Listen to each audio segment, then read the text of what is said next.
Cheers. We're all good to go.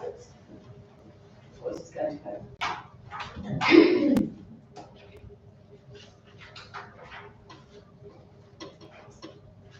Okay, welcome everybody. I'd like to advise that an audio-visual recording is being made of this meeting.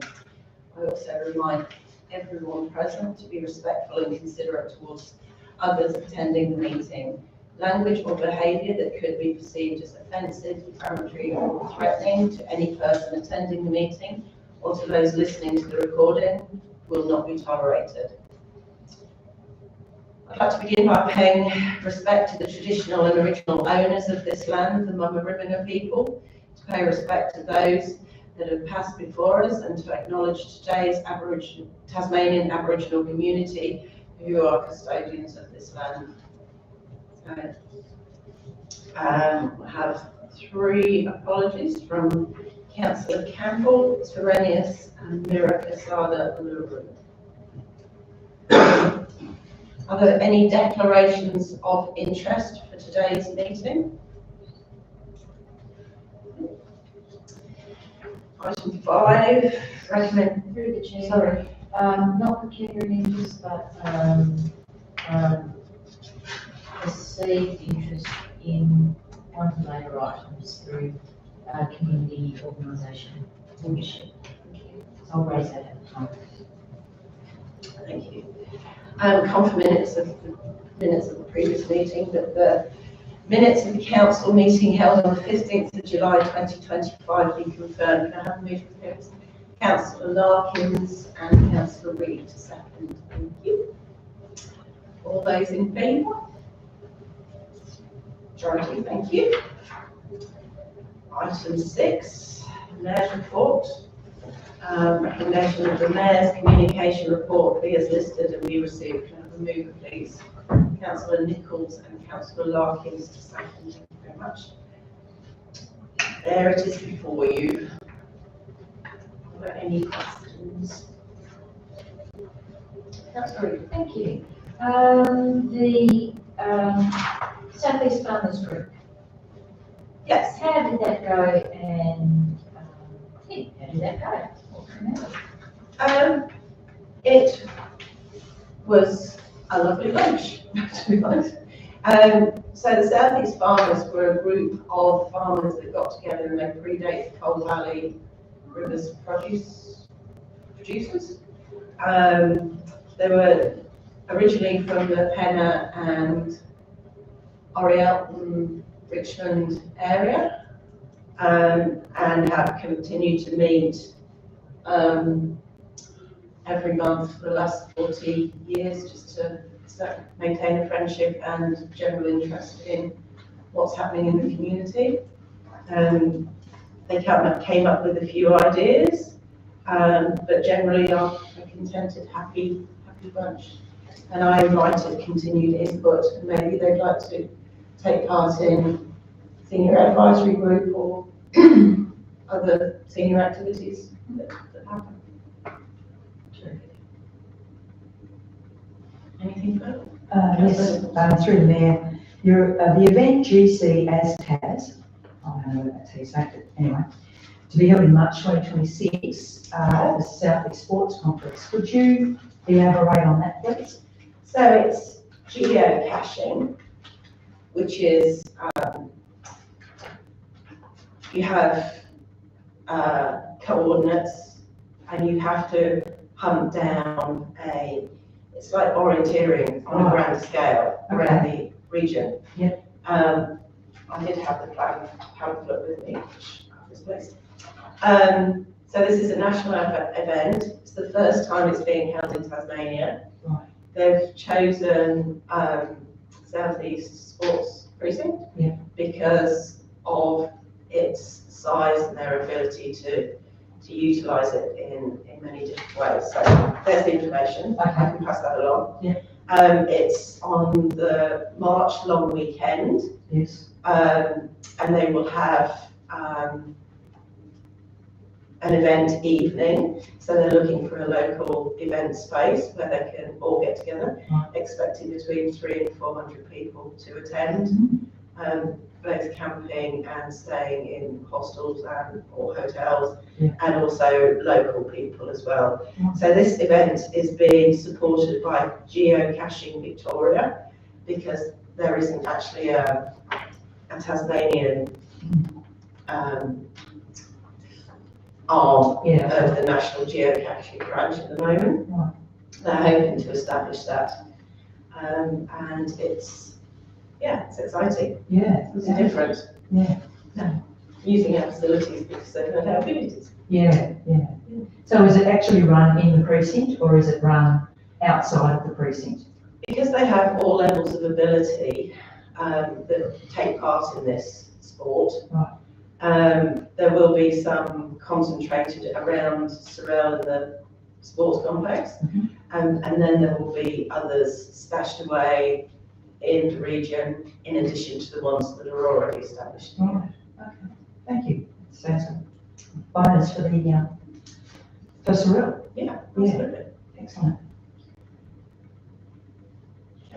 Thank you. The Taswater PSP5 briefing. We've heard quite a bit about the public reaction to Taswater's pricing plans in the news of late. How was the briefing, and what's that look like from the council point of view? There was, Robert could probably add to this as well, because we were both attending online, and I've actually listened to it twice now to try and make head and tail and pick out the relevant facts. So Taswater now have an infrastructure plan that's going to extend well into the future. They've earmarked and triaged projects that need attention over others. The price increase next year is going to be 8.8%, and then I believe it's going to be year on year, and that wasn't entirely clear. But there's two parts to Taswater pricing. There's a fixed price, and then there's the used price. So the fixed price has been lowered to 67%, and then 33% is going to be your water usage.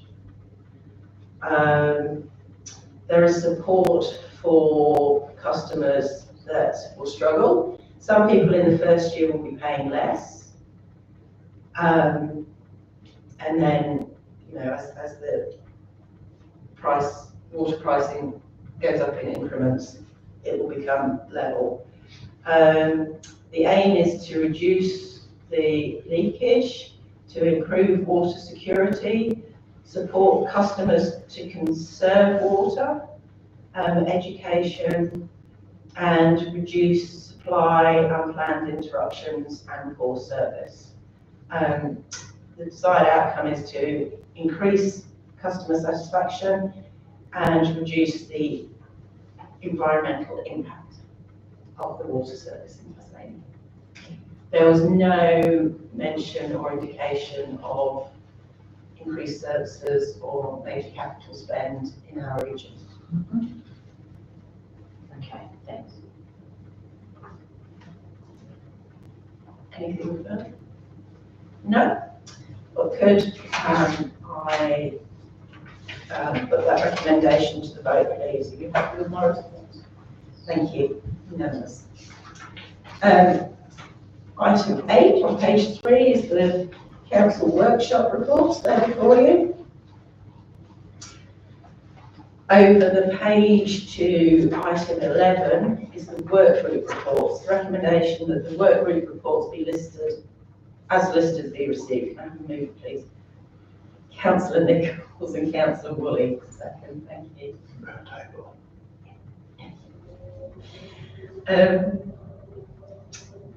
Open the floor.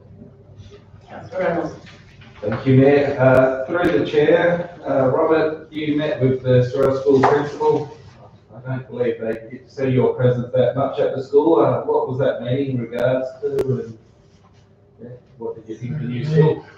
I wish I could say the same about when I was at school, but, got on Belmont High School, Geelong.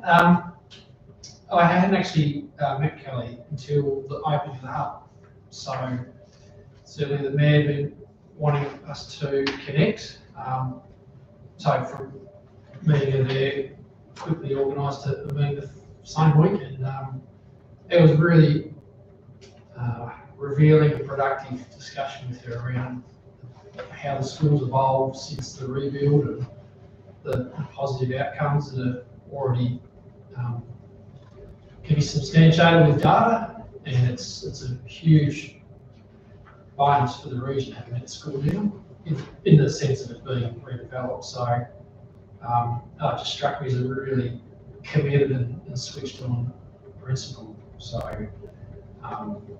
it's very different, just the whole setting of the school post the upgrade, and how it presents and how it's considered, and just the more positive views of it within and external to the municipality were really good. So, yeah, there's no talk around the zoning of the farmland out the back, is there? I know it's been topics in the past. Through me, I gave a synopsis to Kelly of my dealings with the schools through council since I've been here, and talked about what happened in the past, just to give us some context about what we've been put into either the school or the department over the time. We talked about that and the reaction at the time. And also it was really helpful to clarify with her that, you know, from when the school archive project commenced, there was consideration to integrating childcare onto the site, the potential for it, and from the point of view of our advocacy position of maintaining that in our dealings external, and it was useful to have that clarified. That's not that much of a key requirement for the school now, and because at the time there weren't, apart from Discovery, there wasn't much else likely, but there's hundreds of buses that have been approved through DAs that are currently being built. So we talked about that, the school farm and the remainder of the site, and what could or could be possible there, or what the department's thinking, and if there's to be further supply capacity for the school, which isn't needed now, but longer term, where it may go, and how much lead-in time governments would need to portion off the funding for that. So that was just a really positive and productive meeting. Excellent, thank you. Councillor Nichols. Thank you. Through the Mayor. General Manager, you're meeting with Homes Tasmania CEO. Anything fruitful come out of that meeting? Through the Mayor, not really. I don't mean that in a negative way. It was more a check-in with Larry, who I'd spoken to for a very, very long time, pretty much from when she commenced as CEO a few years ago. Shane, our planning manager, deals with Homes Tas. He's been trying to pursue some options that we don't own in Sorell. And I just thought it was time to just check in with them and just determine where Sorell sits in their forward plan, and what opportunities there may be, or what they could do to help us with the likes of Sorell East. And we're not, Sorell compared to other areas that have had large areas of historic sort of Homes Tas or housing Tas assets built over the decades. It's they're sort of higher up the demand side. But there wasn't anything particular that came out of it other than an opportunity to, I guess, refresh with her what we're doing and planning for, and just to provide a conduit into there, because they're a pretty big organisation. They've now got a minister, we think, that we know fairly well, so it didn't hurt to make that connection.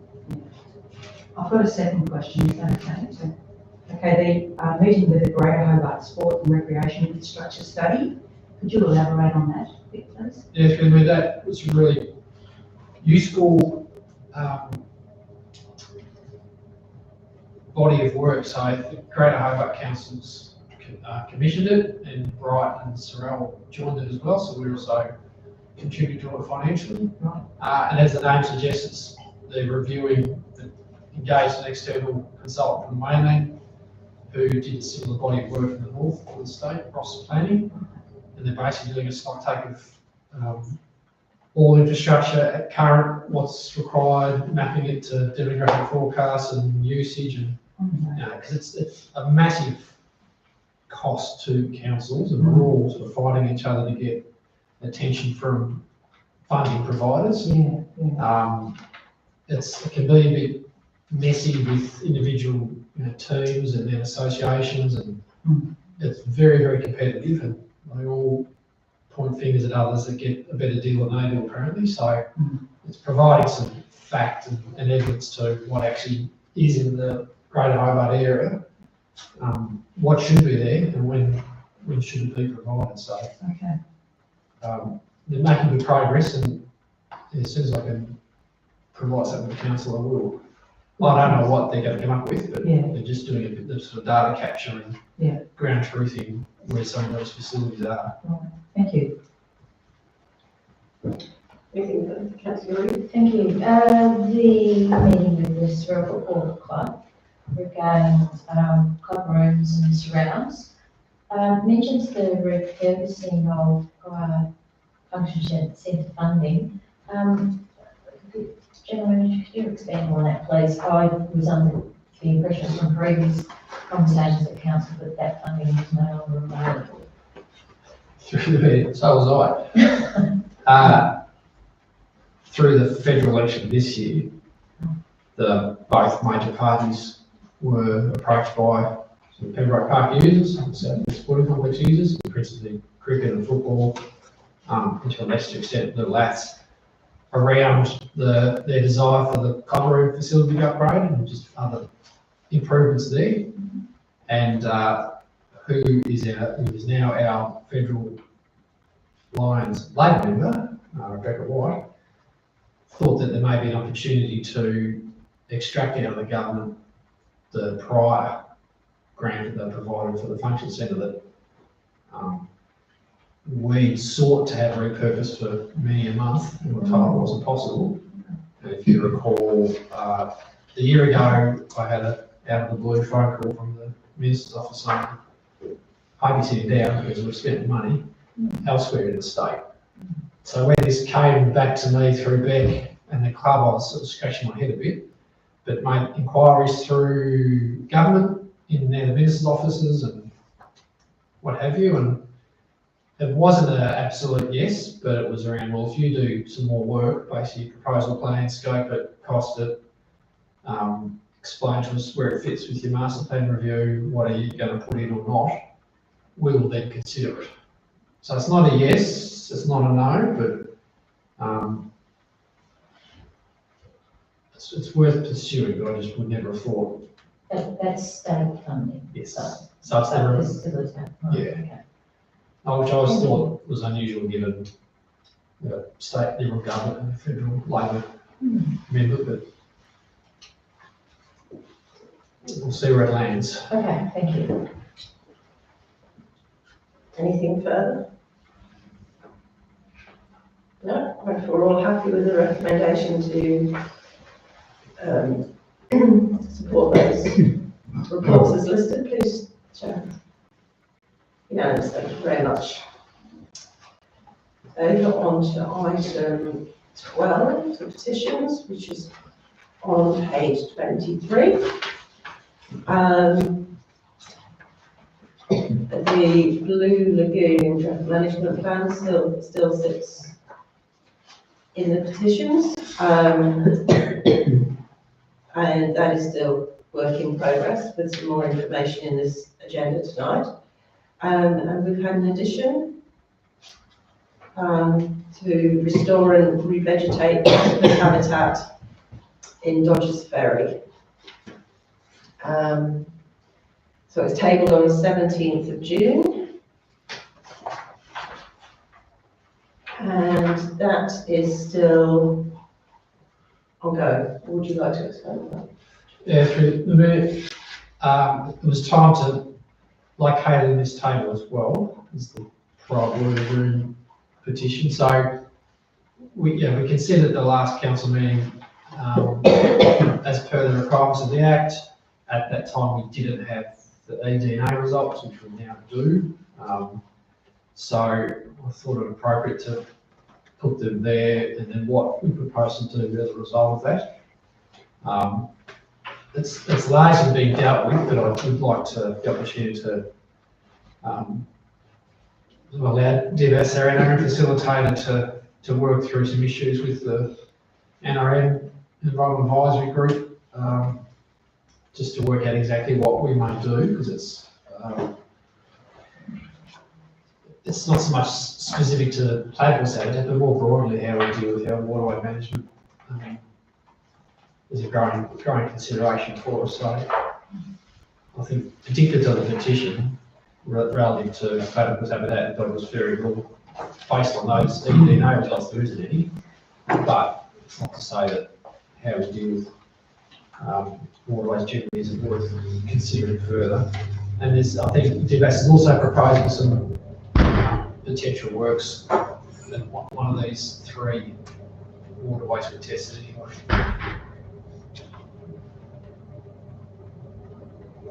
Okay. Any further on the petitions? So we'll go on to item, sorry. No, okay. Item 14, land use planning, we are advised in accordance with the provisions of Part 2 Regulation 29 of the Local Government Meeting and Procedures Regulations 2025. The intention of the Council to act as planning authority pursuant to the Land Use Planning and Approvals Act 1993 is to be noted. In accordance with Regulation 29, the Council will act as a planning authority in respect of those matters appearing under item 14 on this agenda, inclusive of any supplementary items. So item 14.1, the minutes of the previous Sorell Planning Authority meeting. Recommendation that the minutes of the Sorell Planning Authority SPA meeting of the 5th of August 2025 be noted. Can I have a move, please? Councillor Reid, Councillor Larkin, second. All those in favour? Unanimous, thank you very much. On to page 45 now, governance. Item 15.1, endorsement of received and new council policies. The recommendation, the council resolves to endorse the following governance documents as presented. Now, there are 6 documents here in a row. The reviewed councillor code of conduct. Number 2, reviewed enforcement policy. 3, reviewed fees, refund and remission policy. 4, reviewed personal information protection policy. 5, reviewed related party disclosure policy. And number 6, the new dispute resolution policy. And the council seeks endorsement for all 5 reviewed and adopted new policy in one. Can I have a move for this, please? Councillor Larkins and Councillor Reid to second. Thank you. Can I open the floor? Any comment? Councillor Reid? I've just got to find my notes. Thank you. Sorry.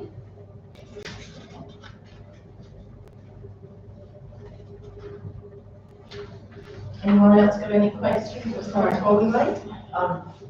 Councillor Reid. There's a couple of places in particularly the parts highlighted in yellow for the fee waiver policy. On page 67, which is part C of the policy, there's mention of more than, if organisations receive more than 20,000 up to $20,000 in state or federal government funding, or has a total cost of more than $250,000 is not eligible. Just wondering where those parameters come from. Is that something that we identified as a council, or is it something that's come from legislation or another source? Through it's pretty much, excuse me, it's pretty much been driven through the staff review of the policy itself. I guess around sort of a reasonableness test of based on the scale of what should either be provided or in funding or the scale of what you're doing. Isn't that inappropriate for council to sort of say, well, if it's above either, then it's pretty reasonable that you pay, or that the remission doesn't apply, I should say. Thank you.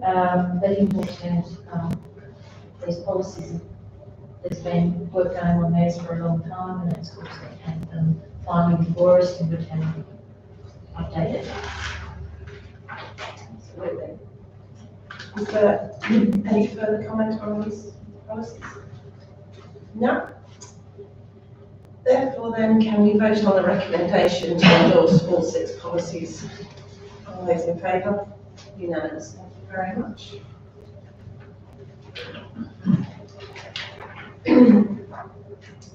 On to 15.2, page 97. Proposed disposal of public land. Part of 532 Old Fawcett Road, Dodgers Ferry. The recommendation that the count is there before you, that the council resolve to sell, exchange or dispose of public land, part of 532 Old Fawcett Road, Dodgers Ferry, and to authorise the general manager to take all actions necessary to complete public notification of council's intent to sell, exchange or dispose, and 3, to authorise the general manager to consider and acknowledge any objection received pursuant of section 178, section 6 of the Act. Can I have a mover, please? Councillor Larkins, Councillor Nichols.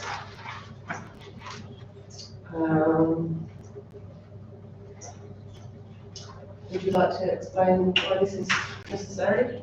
Yeah, thank you, Mayor. So it's effectively the existing strata title of the Dodgers Ferry Primary School, the rec centre or the gym, which is almost entirely owned by Sorell Council, and then the canteen and amenities component of the same building, which is half owned between council and the department.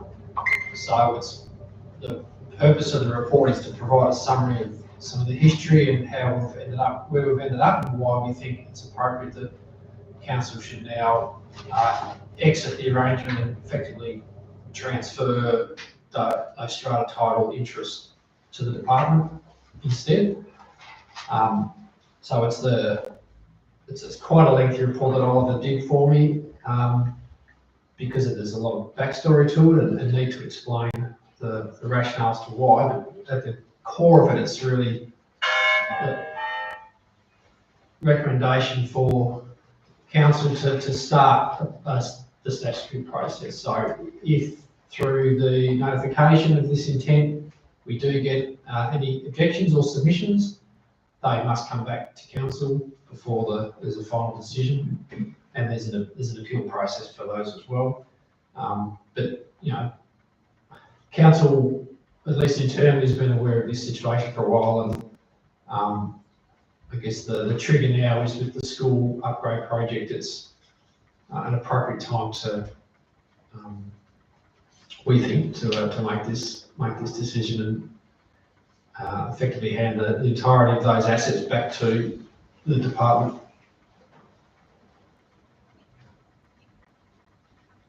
Any questions or comments? Councillor Reynolds. Yeah, through the chair, I think that's a very sensible decision, particularly in today's world around the child safeguarding and trying to manage a community asset within a school structure doesn't work. So yeah, I support the document forward or recommendation. So. Anything further? Councillor Thank you. This is the item I was referring to earlier because of my role as a volunteer on the school association community rep.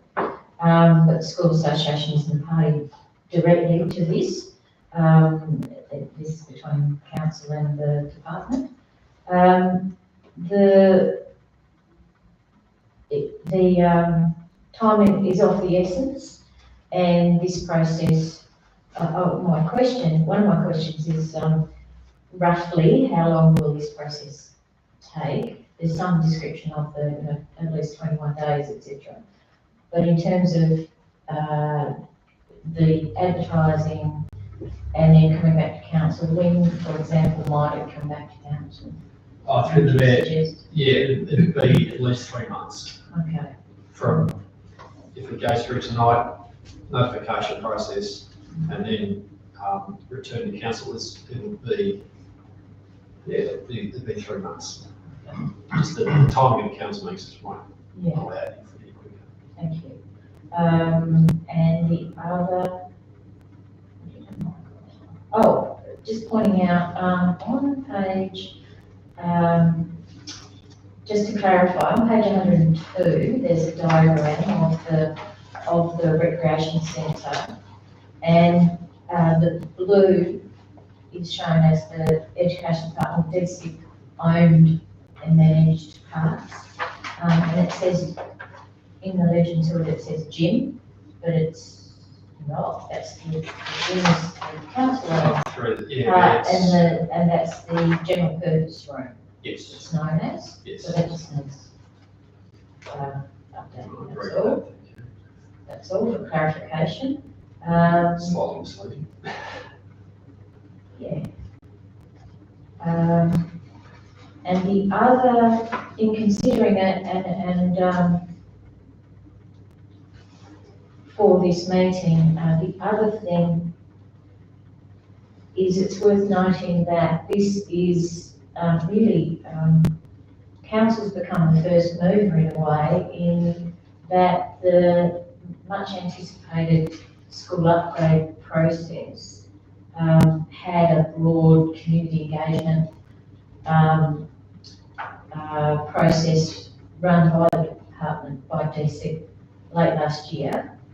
And now this is the first formal process that's taking place, and the first sort of written report, comprehensive report that the community's had on this background and the processes that are required to sort of prepare the way forward with development.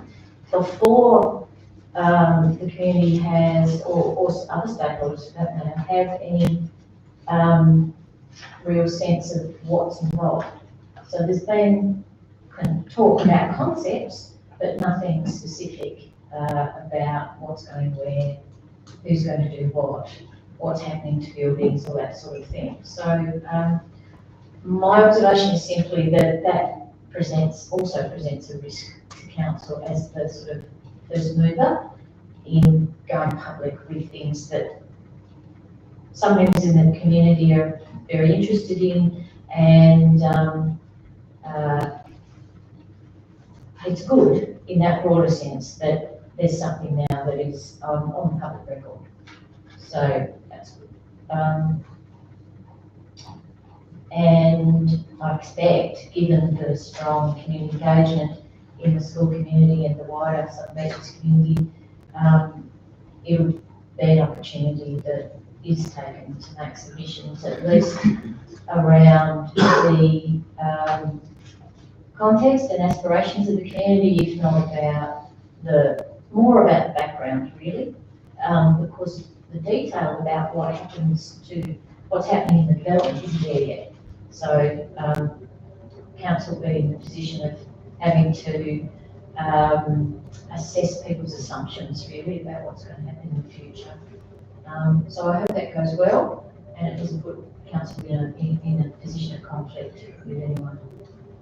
Yeah, through the mayor, if I may, it's a relevant point, Councillor Reid, because we have to be careful how we deal with the commentary of this, because the public notification process with this is pretty mundane and unhelpful with the context of the why and the background. So how we have a obliged to do it a particular way only doesn't comply with that. So we need to deal with the department around what, if this recommendation goes through, how we go about it and how we, if we can also provide some sort of supporting commentary about what it all means, so people don't put two and two together, come up with five, or calls on the same hand. Miss the opportunity for this submission if it's appropriate and I want to, but it's still a lot to be landed with the department and the school with actual, because this is just a component of the existing facility.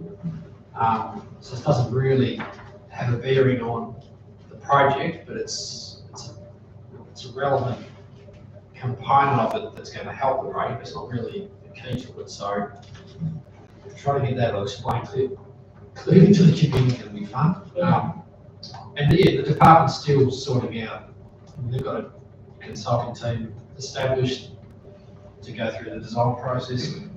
We're trying to get them to consider more broadly the precinct, if you like, which they're happy to do, but we haven't landed that yet. We're looking at traffic management considerations separate to what they'll be doing with their own DA. So it's working well with the department, but just make sure we do it in the right order and don't get costs mixed up along the way and blur the lines of who's doing what. That's for people better at that than I am, of which there are, thankfully. And I can come back for another question. Are there any questions from the floor? No? Councillor If I may, thank you very much. And the other observation is very pleased to see that that we're stepping through it bit by bit, and that this is paving the way for what seems to be, as Councillor Reynolds said, a sensible change of ownership. However, in doing so, very aware, having experience as, from a community point of view, as a user of, a community user of school facilities, that there are other constraints that the community then has around access to school office, keys, conflicted use, and in the case of the Dodgers Ferry School in particular, hopefully something to be rectified by the upgrade, but fairly, over a number of years, a fairly frequent experience of what were intended to be shared or community spaces being exclusively used by the school. And that's the experience that the community's had over 40 years now in different phases. So for some in the community, that's going to be a significant issue. A doubt, I guess, around it's well and good to have a community access policy, but how will it work in practice? Because in several ways over that 40 years, it hasn't worked in the community's favour. And in terms of livability, community connection, and the what we know is the very strong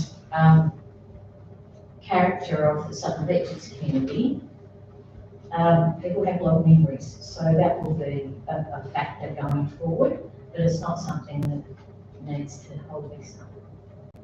I think that the Sorell School redevelopment has demonstrated that public access policy does work, and there is increased access to the facilities in Sorell School than before the redevelopment. I actually believe that the council being proactive in initialing this report and the recommendation to dispose of the council's land for the benefit of the department demonstrates a real commitment and partnership with the education department for the betterment of the school. And I think I see this as a positive. I mean, Jen is right in the fact that we have to get that communication correct. But us being proactive in this manner is not going to hold up the development of the school in any way, shape or form. So I see it as a positive step. Is there anything further on this recommendation? So put it to the vote. Those in favour of the recommendation to continue the disposal of this plan. Unanimous, thank you very much.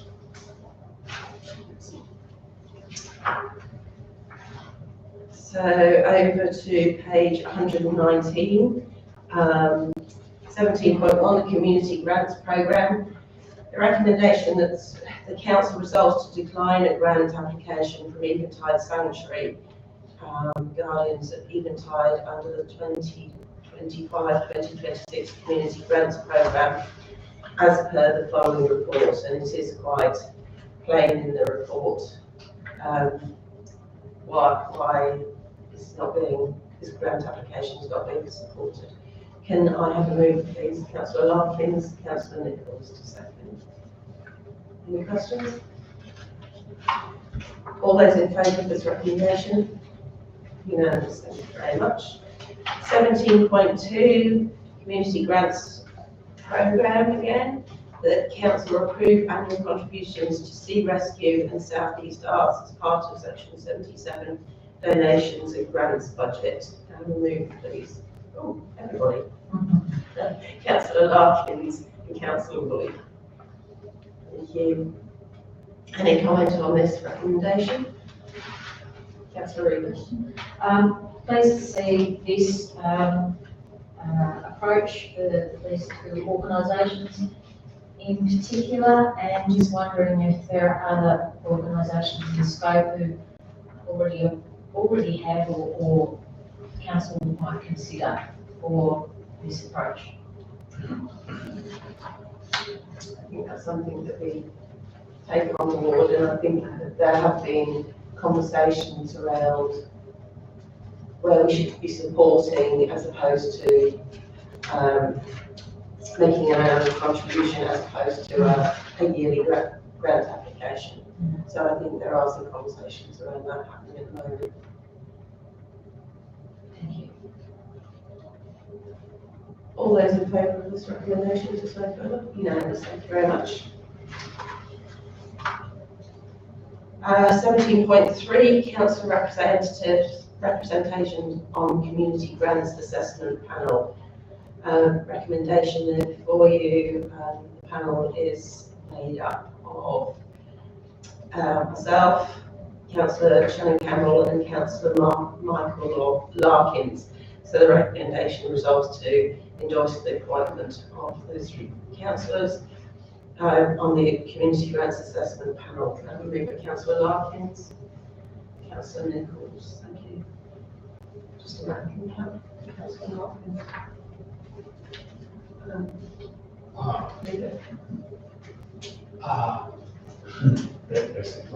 We'll go for Councillor Reynolds. I would say yes, given the nature of what it is, but it's not Councillor Reynolds. So this is the setting up of an assessment panel for the community grants that come through, meet on a regular basis, and set up a special committee of council to assess and determine the community grants as they come through. Councillor Reynolds. Sorry, I missed the workshop, so this has probably been discussed prior, but being in a medium small council, quite often there is pecuniary interest with grants that come through, particularly because we have active members on our council.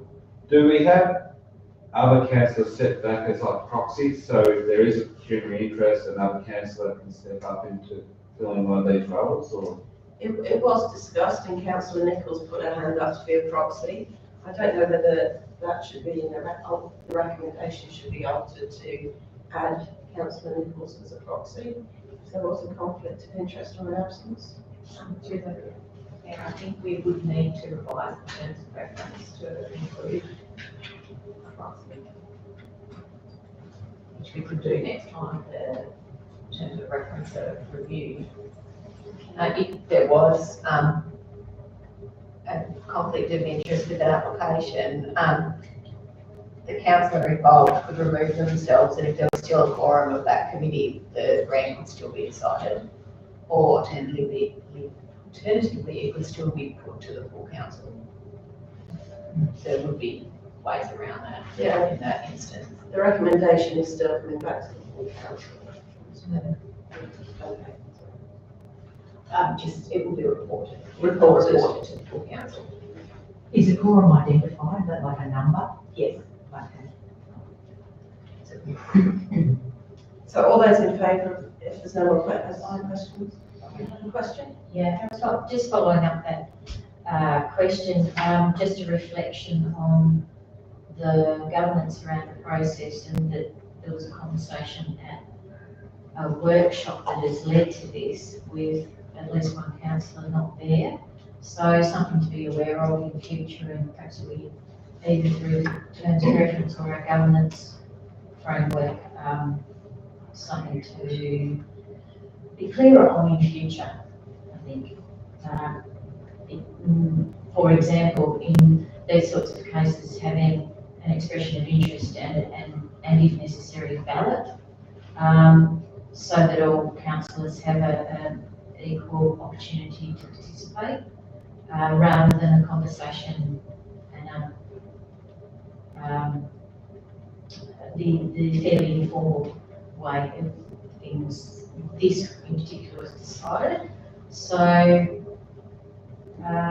it's an observation that needn't hold this up, but something that we can come back to through our governance, consideration of our governance arrangements in future, and for this particularly also the terms of reference. So,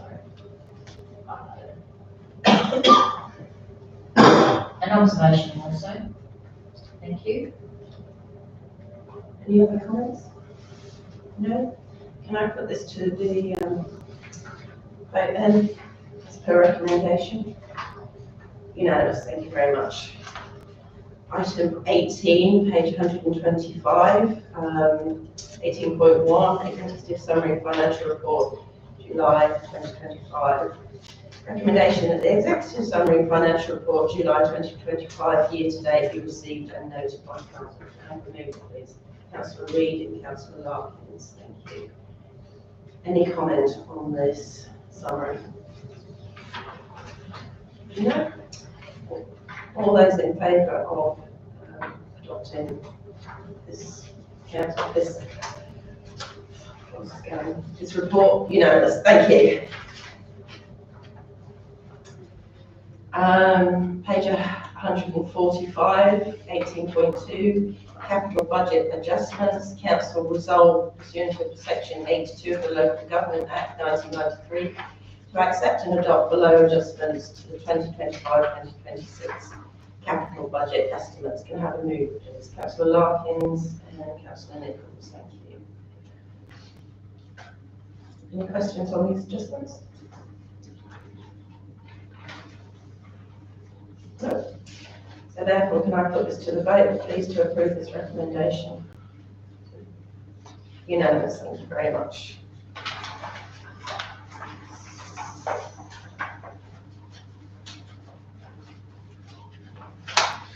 Planning, page 166. Item 19.1, amendment to the state coastal policy. The recommendation that Council resolves to make a submission to the Tasmanian Planning Commission on draft amendment 01-2025 to the state coastal policy 1996 as set out in the following report. Can I have a mover, please? Councillor Larkins, Councillor Nichols. The report is there before you. Are there any comments? Yes, thank you. I'm very pleased to see council being proactive in making a submission on this, given that coastal, 179 kilometres of coastline that we're stewards of, and the proposed submission makes a very practical improvement to the policy. I'm pleased to support it.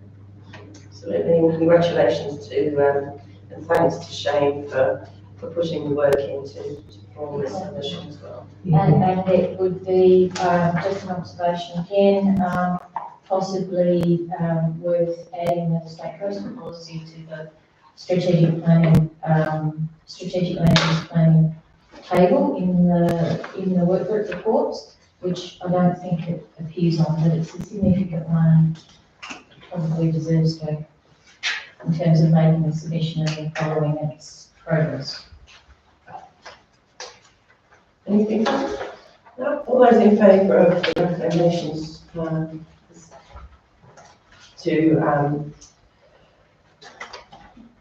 yes, recommendations set out in the report. Thank you. On to page 173, Blue Lagoon Weed Management Plan recommendation. Council resolved to endorse the Blue Lagoon Weed Management Plan, recommend the formal reserve status and incorporate management actions in council's long-term financial plan and allocate appropriate resources for the recommendation activities. Councillor Larkins and Councillor Reid, thank you very much. It's a long term in the making and it's very thorough. And to me, a layman, it seems quite doable. Are there any questions or comments on this? Councillor Reid. Thank you. I think this is, as you said, it's been a long time in the making. It's the result of a maturing of council's consultation, maturing of council's natural resource management capacity, particularly through the work of an NRM facilitator, and a lot of work by the general manager behind the scenes, I think, in the broader Blue Lagoon context. And this is one of the first practical outputs of that. My question is, how does this then relate to the petition item that's still on the books? Yeah, through there, when that petition item was around the management plan, not the weed management plan, so correct me if I'm wrong, but we've adopted the reserve management plan for Blue Lagoon anyway, so it might be time to put that original petition to bed. Because we did them as a group. Jack Flats, Dodgers, Blue Lagoon, Pale, and the others, which I can't think of the top of my head what they were.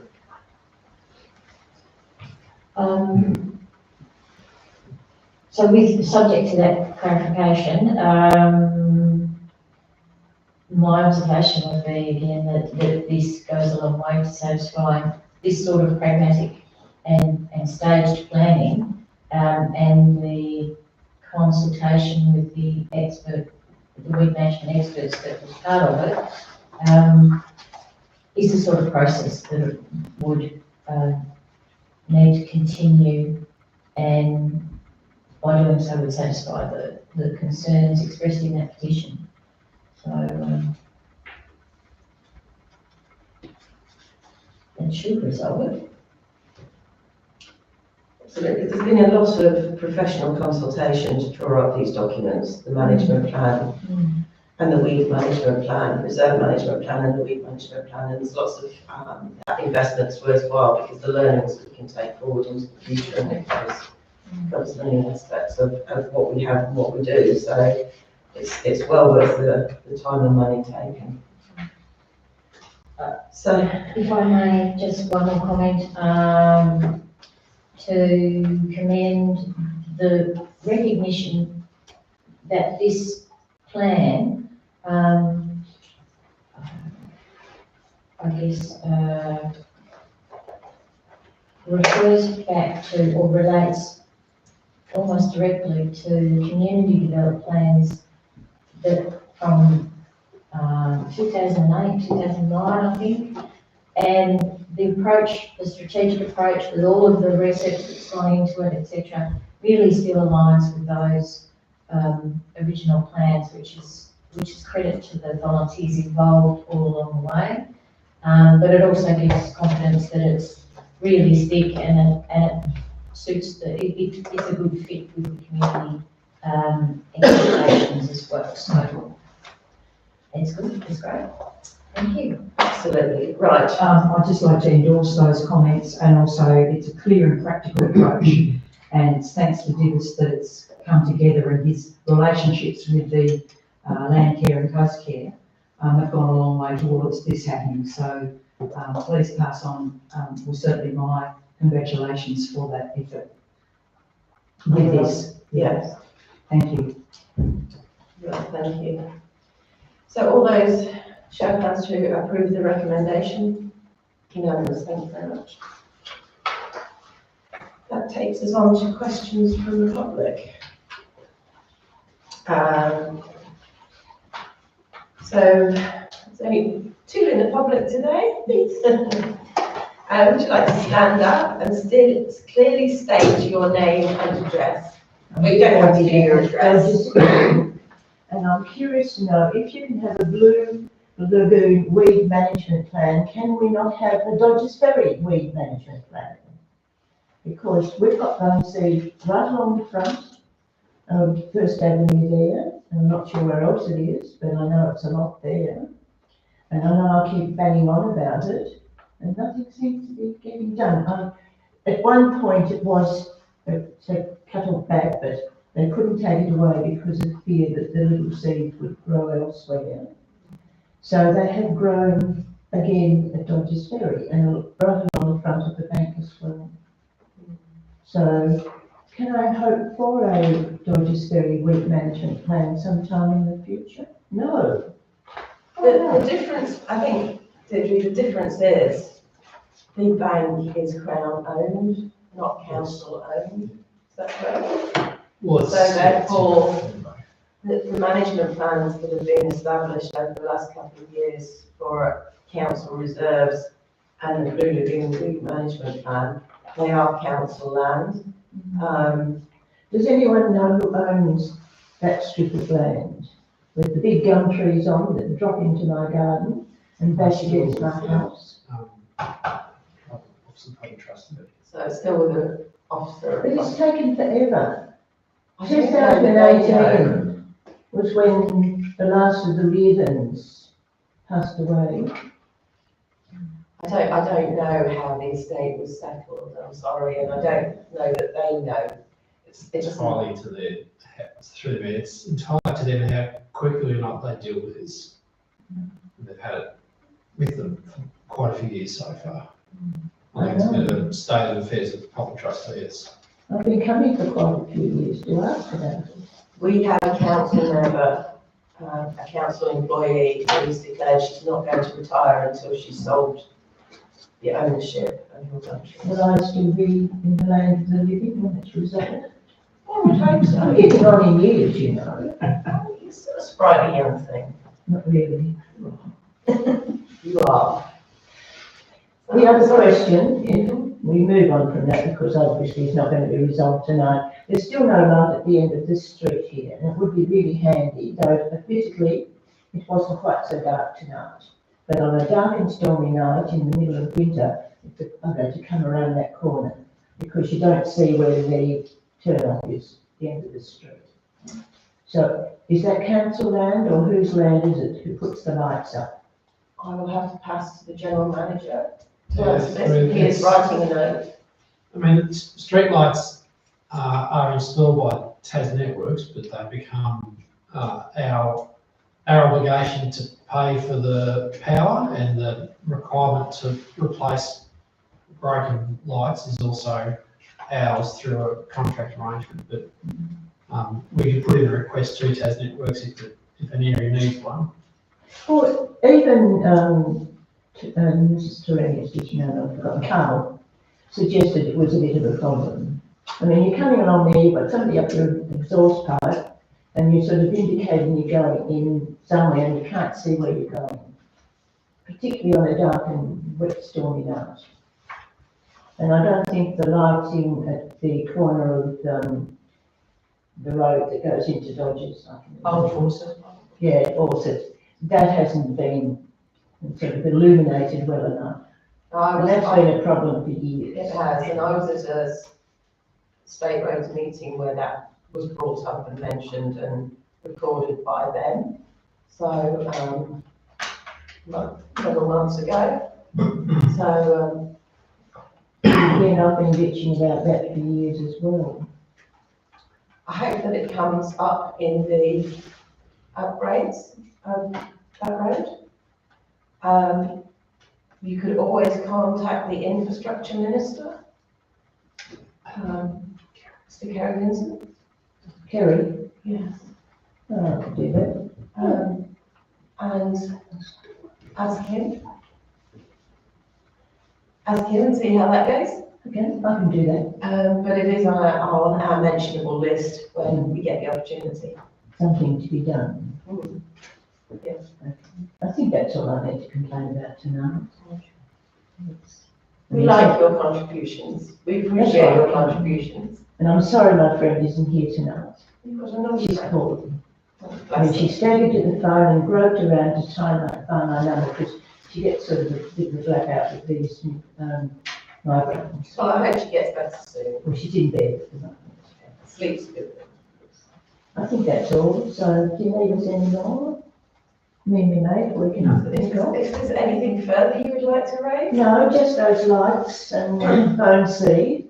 And I mean, if you're looking at the bone seed at Blue Lagoon, can you not look at the bone seed in First Avenue? We will look. Yes. And you've taken photos so you know what it's. I have taken photos and I have passed them on. So thank you. I think that's enough, I shall niggle. But thank you for having us. Be careful. Drive slowly. Be careful. According to the conditions. Thank you, dear. So that brings us to the end of tonight's council meeting at 7:04. Thank you. Thank you. No more left, Bush.